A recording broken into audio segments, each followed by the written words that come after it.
Roald Dahl influenced me very deeply, just based on his ability to take the fantastical and capture it in four-line rhyming stanzas in a beautiful, magical way. I started writing poetry, I suppose, when I was about 6 or 7, and then I started really writing poetry when I was about 18.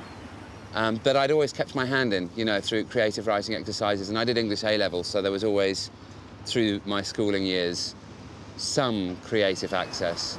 First piece that I wrote when I was 18 ended up being the first of 9, which has become a collection called Magic Happens, based on the essence that in each piece there's this fantastical adventure of sorts that ends with a grain of sand or a little scarf or a flag or a something from the fantasy realm that's crossed over into the realm of reality, showing that even though it might all have been a dream, there's this thing that makes that impossible. In Dave's solo, the little boy has this beautiful meeting with an angel on a rock in a painting that he made, and at the end he wakes up and he's standing in the art room with his paintbrush and he's left his jacket on the rock next to the angel in the picture. There is a message running through my work. It's simply that we don't really have an awful lot of time for meanness and selfishness in the world anymore. There is only one thing, really, which is love. But love itself as an entity, as a force, is the building blocks, I think, of absolutely everything that exists. My second series of poetry is called All Hail the 21st Century, and I was working predominantly in a call centre when I wrote this series. It's 18 pieces, and the call centre I worked in raised money for various different charities.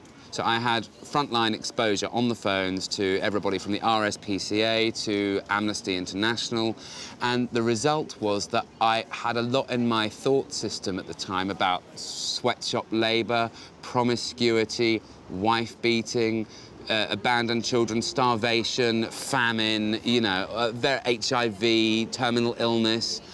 And I wanted to capture the ugliness of what I was experiencing in a way that would allow there to be a light at the end of the tunnel, because so many people go, I want the light, so therefore I should ignore the darkness, but in truth, I don't feel one can appreciate light unless one has experienced darkness. So this dark series is really a journey out of darkness and into light. When I have an idea for a new poem, it doesn't start in my head, it usually starts in my solar plexus.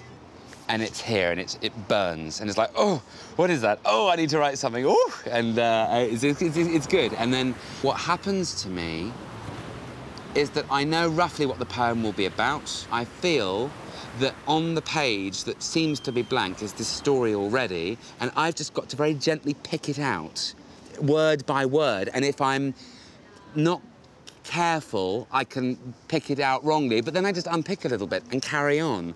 And sometimes I can pick for 4 hours and write an entire poem, and suddenly it's been 12 hours. I've done it overnight. I have absolutely no idea what's next at all. I think I used to have an idea what was next, and it never would be.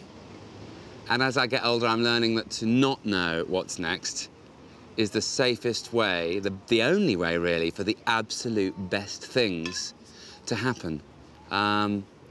My website is up, my books are coming out, I'm doing more and more performing. I'm starting to get involved in putting together workshops and teaching. I have no idea where this is going, but it seems to be always onwards and upwards. I have a message, which is just to feel the love vibration and feel it now, because we haven't got huge amounts of time, I don't think. The world is changing, and it's time for everyone to be kind to each other, because if we do that, we change everything.